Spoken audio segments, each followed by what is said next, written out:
the dawn of the 1970s. Peace and love were fading, and something darker was rising. The sound forged in the smoke of Birmingham factories and the neon lights of London stages. It wasn't pop. It wasn't rock. It was heavier, louder, more dangerous.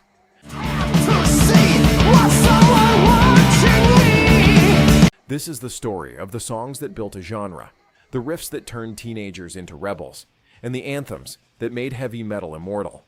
So crank the volume, feel the distortion, and let's dive into the top 15 heavy metal anthems of all time.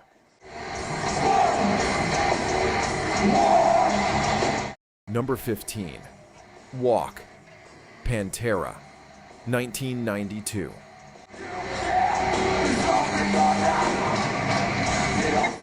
By the early 90s, heavy metal was changing. Thrash had peaked, and Pantera brought in something new. Groove. Walk was more than a song. It was a warning shot. With its massive, swaggering riff from Dimebag Darrell and Phil Anselmo's commanding growl.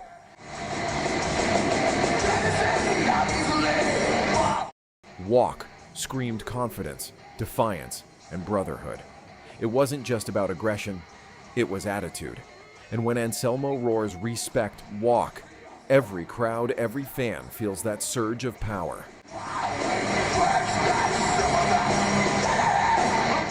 The song came from Pantera's Vulgar Display of Power album, released in February 1992. Dimebag Darrell's riff, one of the heaviest and most recognizable in metal history, was written in drop D tuning, giving it that earth-shaking low-end punch.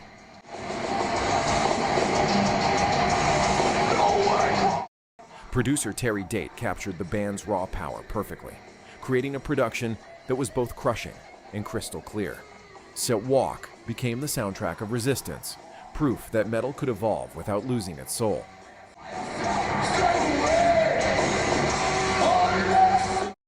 The song peaked at number 35 on the mainstream rock chart and became Pantera's signature anthem. The famous stomp walk move fans do during the breakdown became a metal ritual worldwide.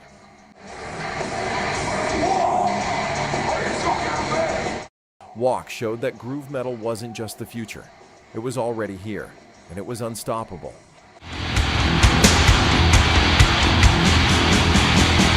Number 14.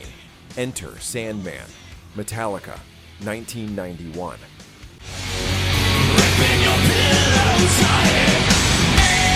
If one song brought heavy metal to the mainstream, it's this one. From that haunting, creeping riff to James Hetfield's whispered exit light, Enter Night. Enter Sandman is pure sonic theater.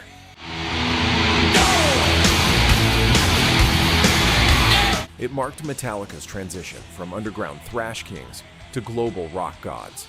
Producer Bob Rock's clean yet crushing production turned the song into a stadium anthem. It's dark, it's heavy, it's iconic. The song that made parents nervous and kids lifelong metalheads.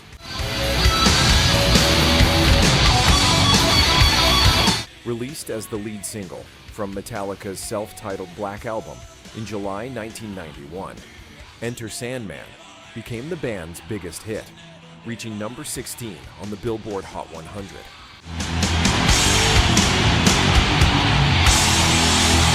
Kirk Hammett wrote the main riff, and inspired by Soundgarden's Loud Love, while Hetfield penned lyrics based on childhood nightmares and sudden infant death syndrome.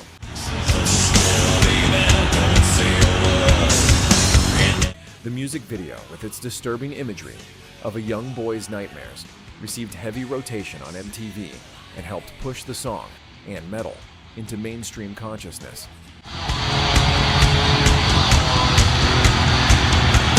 The song spent 30 weeks on the Billboard charts and has since sold over 7 million copies as a single. Enter Sandman opened the floodgates for Metallica, turning them into one of the biggest rock bands in the world.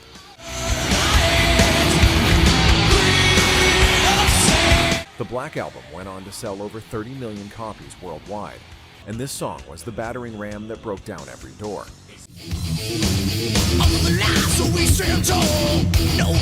Number 13.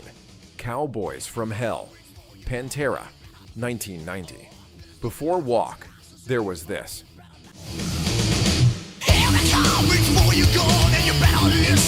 The track that redefined what modern metal could be. Cowboys from Hell was a call to arms. Pantera's declaration that metal was far from dead.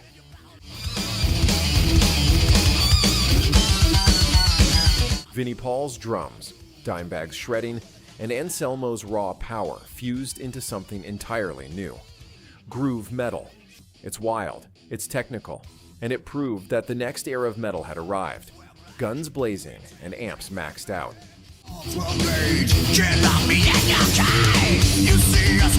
The title track from Pantera's major label debut Cowboys from Hell, released in July 1990, marked a complete reinvention for the band.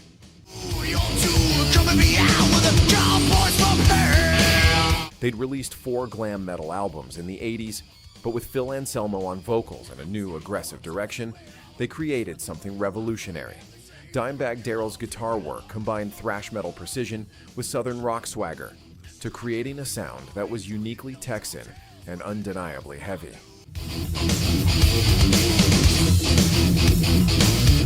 Vinnie Paul's drumming locked in with Rex Brown's bass to create the groove that would define the entire subgenre. Producer Terry Date helped the band capture their live intensity on tape, creating a production that was raw but powerful.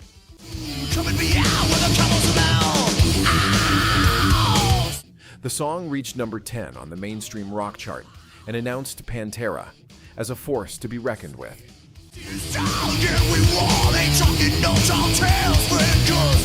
Cowboys from Hell didn't just launch Pantera's career, it changed the direction of heavy metal for the entire decade. Bands like Lamb of God, Machine Head, and countless others followed in Pantera's footsteps, proving that groove could be just as heavy as speed. Watch him become a god. Number 12, Symphony of Destruction, Megadeth, 1992.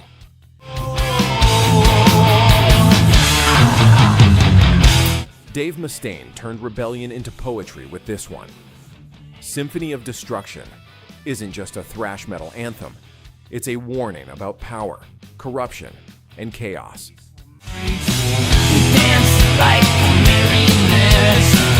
From its iconic opening riff to the marching rhythm underneath, it's both intelligent and ferocious. Mustaine's snarl, "You take a mortal man and put him in control," became one of the most recognizable lines in metal history. It's proof that metal can make you think while making your head bang.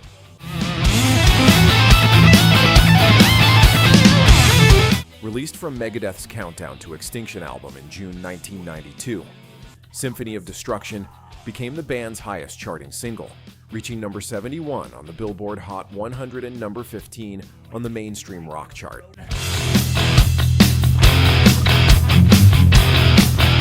The song's lyrics explore the relationship between political leaders and the masses they manipulate. You're using a puppet master metaphor that's as relevant today as it was in 1992.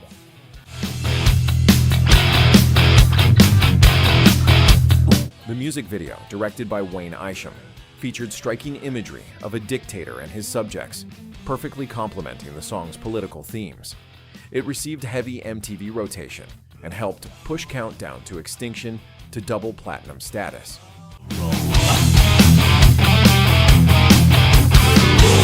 Producer Max Norman created a cleaner, more accessible sound than Megadeth's earlier thrash work, making Symphony of Destruction their most radio-friendly hit without sacrificing heaviness or intensity.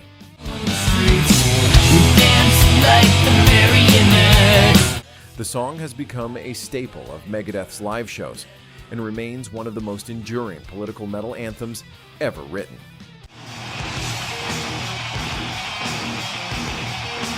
Number 11, Raining Blood, Slayer, 1986.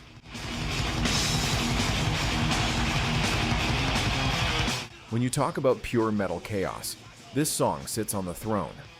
Raining Blood is not for the faint of heart. It's fast, unrelenting, and absolutely punishing.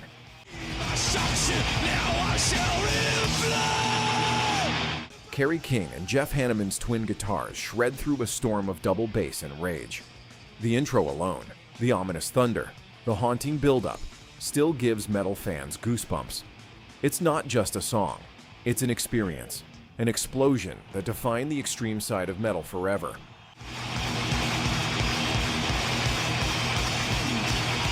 The closing track from Slayer's legendary Rain in Blood album, released in October 1986, Raining Blood clocks in at just over 4 minutes of pure aggression.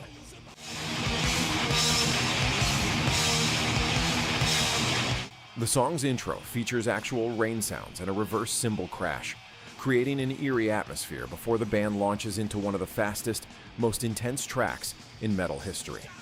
Jeff Hanneman wrote the song with lyrics inspired by the horror novel The Exorcist and imagery of apocalyptic bloodshed.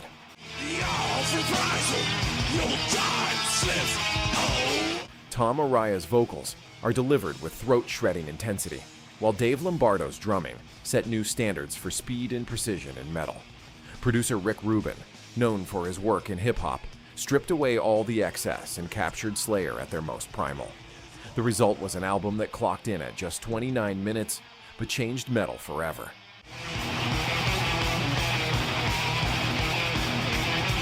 Raining Blood became the blueprint for death metal, black metal, and every extreme subgenre that followed.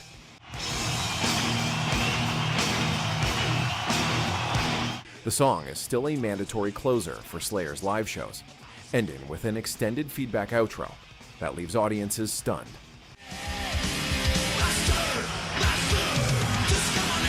Number 10. Master of Puppets, Metallica, 1986.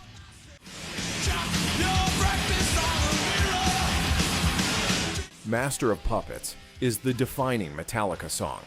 Technical, aggressive, and deeply meaningful. It's about control, addiction, manipulation, and power, told through one of the most intricate compositions in metal.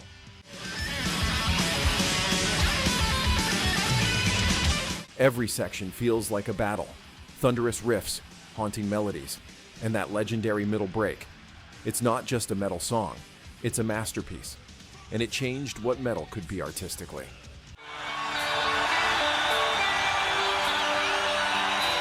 The title track from Metallica's third album, released in March 1986, Master of Puppets, is widely considered one of the greatest heavy metal songs ever written.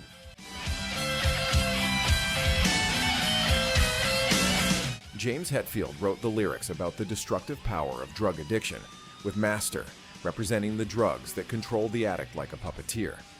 The song's complex structure moves through multiple sections, from the crushing main riff to the melodic interlude at the 4-minute mark, then back to full aggression.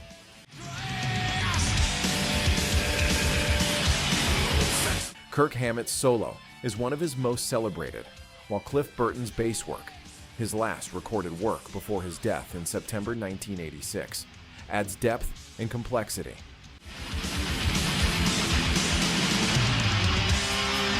Producer Flemming Rasmussen captured Metallica at their creative peak, creating a production that was both raw and sophisticated. The album was recorded at Sweet Silence Studios in Copenhagen, Denmark, and the band's work ethic during those sessions became legendary.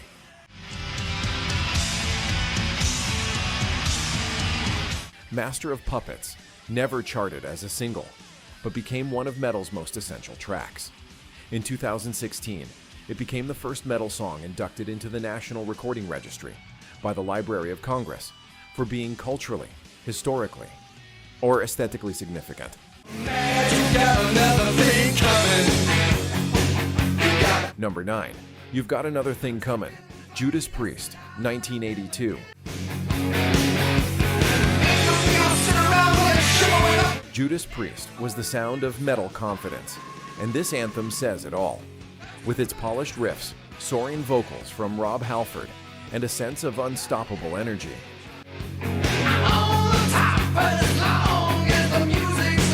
You've Got Another Thing Comin' became a rallying cry for the underdogs. It was metal's statement to the mainstream. We're not backing down. Even today, it's one of the most empowering songs in the genre, a reminder that true metal never dies.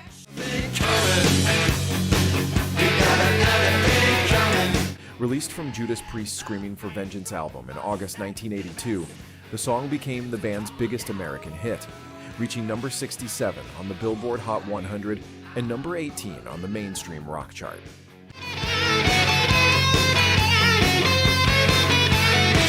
The song was written by the trio of Rob Halford, Glenn Tipton, and KK Downing, and it perfectly captured the spirit of early 80s heavy metal.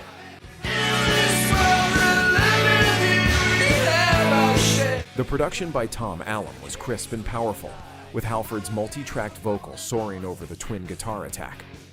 The song's anthemic chorus and fist-pumping message of perseverance made it a radio staple and helped Screaming for Vengeance become Priest's best-selling album in the U.S.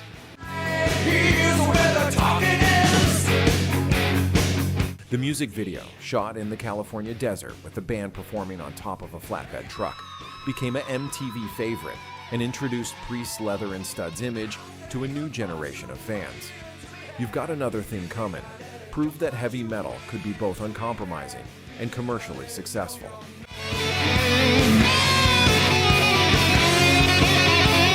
It remains one of Judas Priest's signature songs and a defining anthem of the NWO/BHM movement.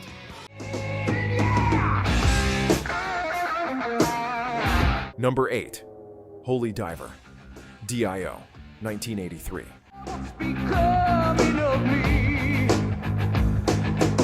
When Ronnie James Dio left Black Sabbath, he had something to prove, and Holy Diver proved everything. His voice was thunder, the riff was legendary, and the lyrics, mysterious, mythical, unforgettable. Holy Diver blended fantasy and power like no other song before it. It was the birth of epic metal storytelling, and Dio became metal's eternal voice. Released as the title track from Dio's debut solo album in May 1983, Holy Diver showcased everything that made Ronnie James Dio one of metal's greatest vocalists.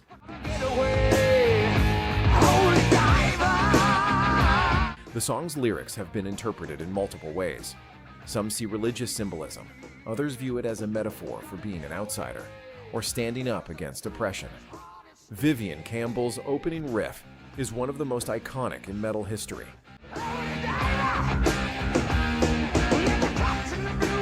Instantly recognizable and endlessly covered by aspiring guitarists. The production by Dio himself captured a perfect balance between raw power and melodic sophistication. No need to look so afraid. The song was written during a transitional period after Dio's departure from Black Sabbath. He'd been fired by Tony Iommi and was determined to prove he could succeed on his own.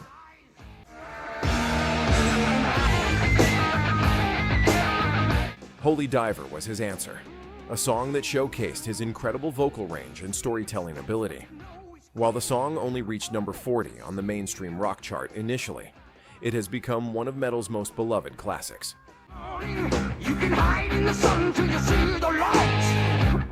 Killswitch Engage's 2006 cover introduced the song to a new generation, and it remains a staple of rock radio.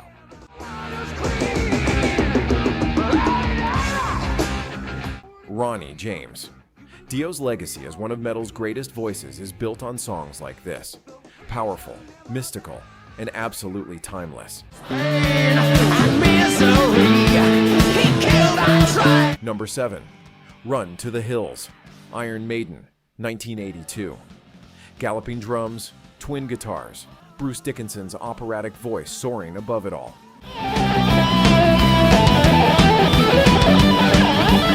Run to the Hills isn't just a metal song. It's a history lesson wrapped in fire. It tells the story of the Native American struggle during colonization, delivered with lightning speed and melody. It's intelligent, emotional, and utterly Maiden. When the chorus hits, everyone in the crowd sings.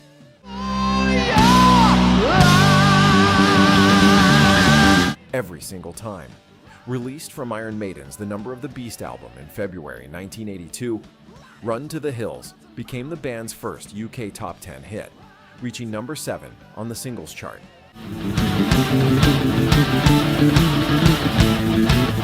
The song's dual perspective, first verse from the Native American viewpoint, second from the colonizers, was a bold storytelling choice that showed metal could tackle serious historical subjects.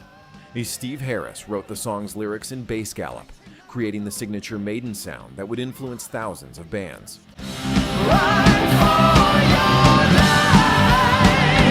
Bruce Dickinson's vocals in his first album with the band proved he was the perfect frontman for Iron Maiden's epic style.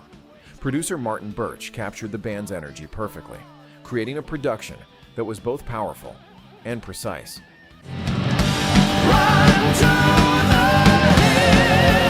The twin guitar harmonies from Dave Murray and Adrian Smith became a template for melodic metal that's still used today.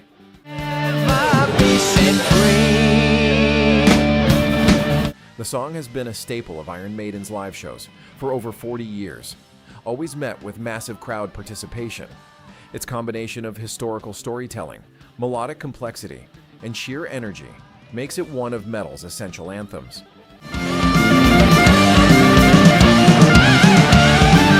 Number 6. The Number of the Beast. Iron Maiden, 1982.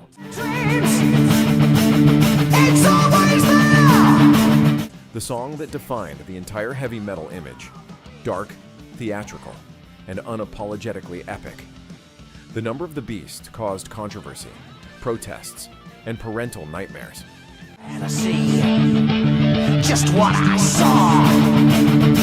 But it also made Iron Maiden legends. Its opening narration and apocalyptic riffs captured everything metal stood for: mystery, rebellion, and power.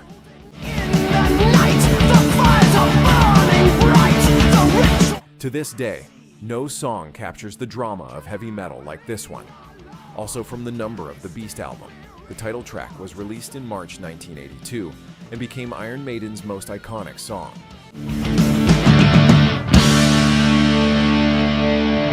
The famous spoken word intro, "Woe to you, O earth and sea, for the devil sends the beast with wrath," taken from the Book of Revelation, set the stage for one of metal's most theatrical performances.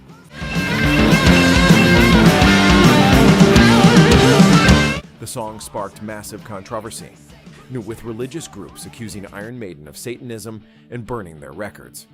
The band had to repeatedly explain that the lyrics, written by Steve Harris, were inspired by a nightmare he had after watching the film Damien Omen 2.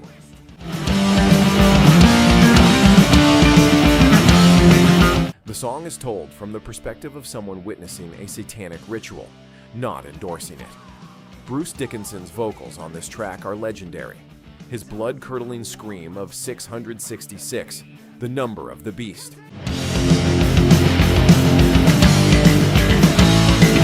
remains one of metal's most iconic moments. The song's structure builds from the eerie intro to full-throttle galloping metal, showcasing everything that makes Maiden great. The Number of the Beast album went to number 1 in the UK and established Iron Maiden as one of metal's biggest bands.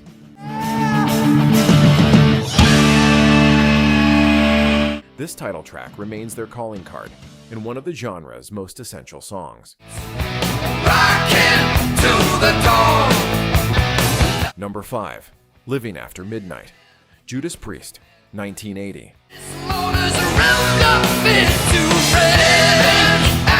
Before metal went dark and complex, it was loud, fun, and made for the night.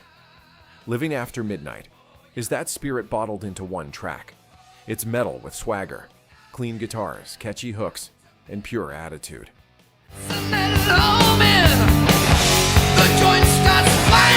The song became a party anthem that every rocker knows by heart. This was the sound of the early 80s, a celebration of freedom, rebellion, and a love of loud music. Released from Judas Priest's breakthrough British Steel album in March 1980. I come alive in a neon light. Living After Midnight became one of the band's most successful singles, reaching number 12 on the UK charts.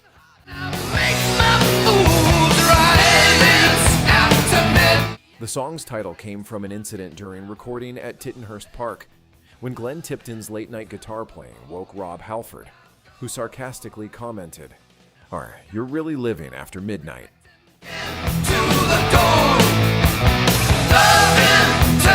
The lyrics celebrate the rock and roll lifestyle, partying all night, sleeping all day, and living for the music, Producer Tom Allom created a crisp, radio-friendly sound that helped British Steel become Priest's first gold album in America. The song's simple structure and catchy chorus made it perfect for both radio airplay and live performances.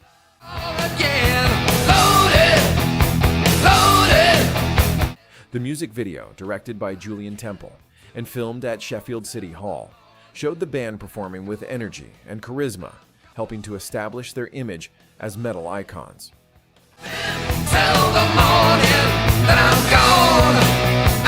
Living After Midnight showed that heavy metal could be accessible without sacrificing its edge.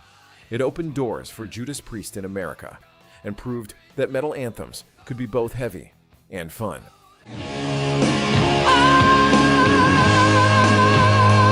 Number 4. Heaven and Hell, Black Sabbath, 1980.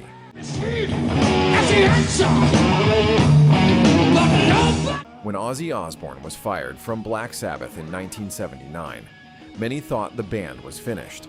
Then Tony Iommi recruited Ronnie James Dio, and everything changed. Heaven and Hell proved that Sabbath could not only survive without Ozzy, they could thrive. In this front part, surrounded by all the people on the sides, all of you just... Dio's operatic voice brought a new dimension to Sabbath's sound, powerful, theatrical, and soaring, where Ozzy had been dark and brooding.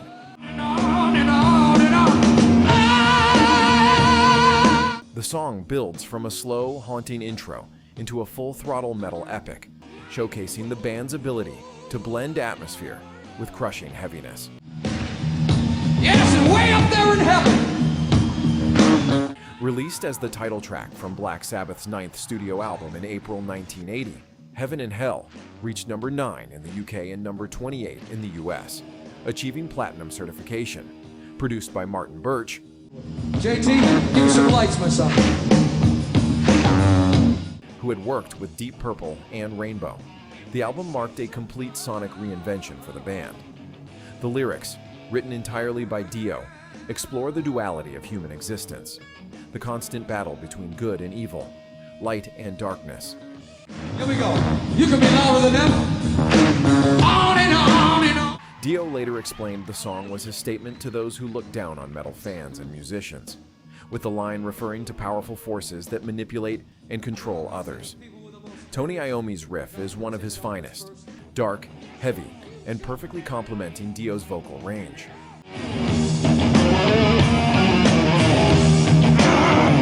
The song often stretched past 7 minutes in live performances, with extended guitar solos and audience participation that turned it into an arena-shaking experience. Lay back and rest for a second, and you're gonna show them how to do it, right?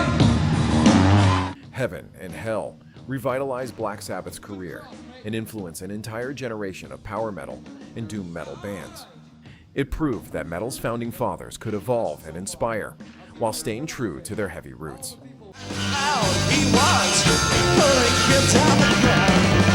Number 3. Smoke on the Water, Deep Purple, 1972.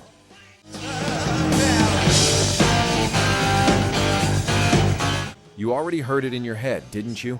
That's how powerful this song is. Smoke on the Water is the riff that taught the world how to play guitar.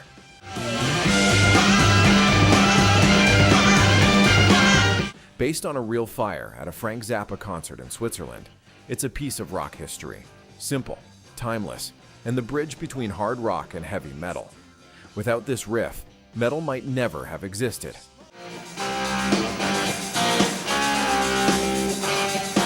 Released from Deep Purple's Machine Head album in March 1973, though recorded in December 1971, Smoke on the Water became one of the most famous rock songs of all time.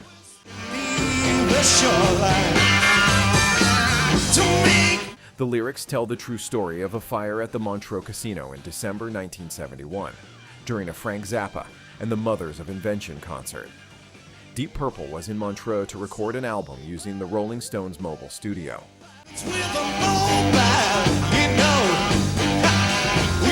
They watched from their hotel across Lake Geneva as the casino burned down, seeing the smoke on the water and fire in the sky that inspired the lyrics.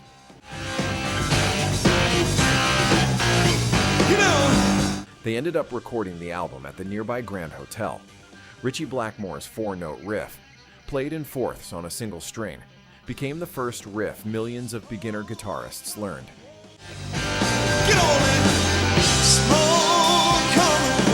Its simplicity is deceptive. The feel and tone make it unforgettable. John Lord's Hammond organ and Ian Pace's drumming drive the song forward with relentless power. While Smoke on the Water only reached number 4 on the Billboard Hot 100, it became a cultural phenomenon.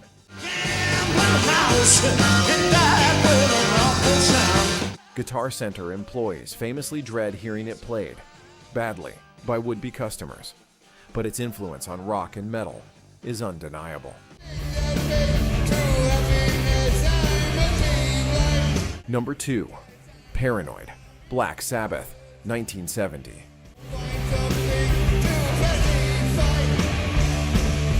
Recorded in just a few hours, Paranoid was meant to be a filler track. Instead, it became the song that launched a movement. Tony Iommi's riff, Geezer Butler's bass, Ozzy Osbourne's haunting vocals. Together, they created something no one had ever heard before.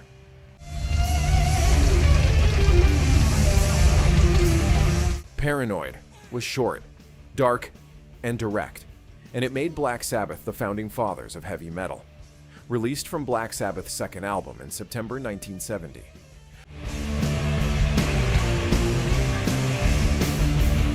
Paranoid was written in about 25 minutes during a lunch break at Regent Sound Studios in London. The band needed one more song to fill out the album, and Tony Iommi came up with the riff on the spot.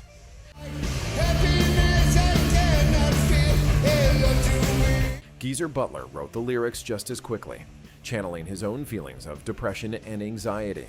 The song became Black Sabbath's only top 10 hit in the UK, reaching number 4 on the singles chart.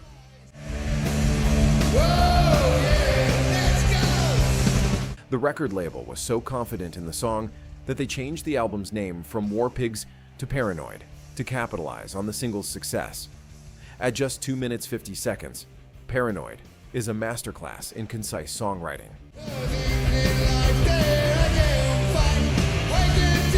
Every element is essential. Iommi's driving riff, Butler's thundering bass, Bill Ward's precise drumming, and Ozzy's distinctive vocals.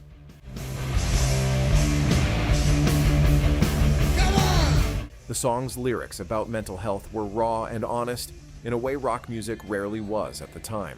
Paranoid proved that heavy metal could be both commercially successful and artistically uncompromising. It remains one of the most essential songs in metal history.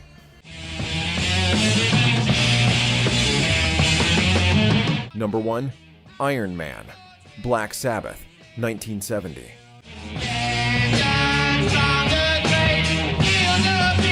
And here it is, the song that invented heavy metal.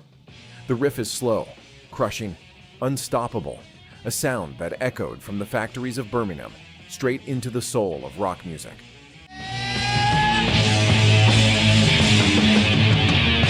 Ozzy's eerie "I Am Iron Man" set the tone for generations of metalheads. Every band that came after, from Metallica to Pantera, owes something to this track. It wasn't just a song, it was the birth cry of a genre.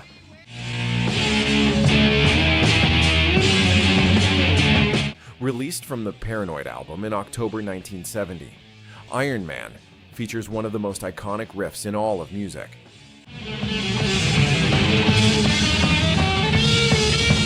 Tony Iommi tuned his guitar down to make it easier to play after a factory accident severed the tips of his fingers, accidentally creating the dark, heavy sound that would define metal. The lyrics, written by Geezer Butler, tell the story of a man who travels to the future, sees the apocalypse,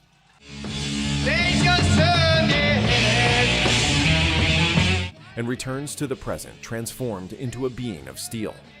When people don't believe his warnings, he becomes the very destruction he tried to prevent. A classic science fiction tale delivered with crushing heaviness.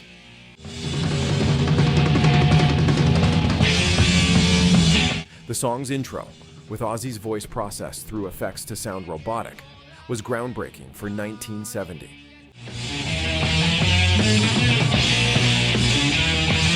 The main riff, played at a crawling tempo with maximum distortion, was unlike anything else in rock music at the time. It was heavy, it was dark, and it was revolutionary.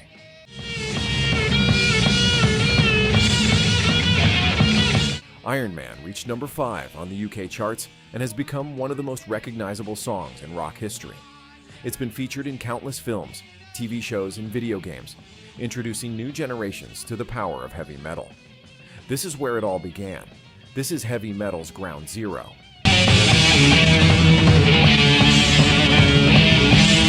From the smoke-filled stages of the 70s to the massive arenas of the 90s, these songs built a world where guitars screamed, drums thundered, and voices defied gravity. Heavy metal wasn't just about noise. It was about freedom, power, and the refusal to be silenced. Decades later, these 15 anthems still echo in every mosh pit, every guitar solo, every generation of headbangers. Because metal isn't a trend, it's a lifetime. So crank it up, stay loud, and remember, metal never dies.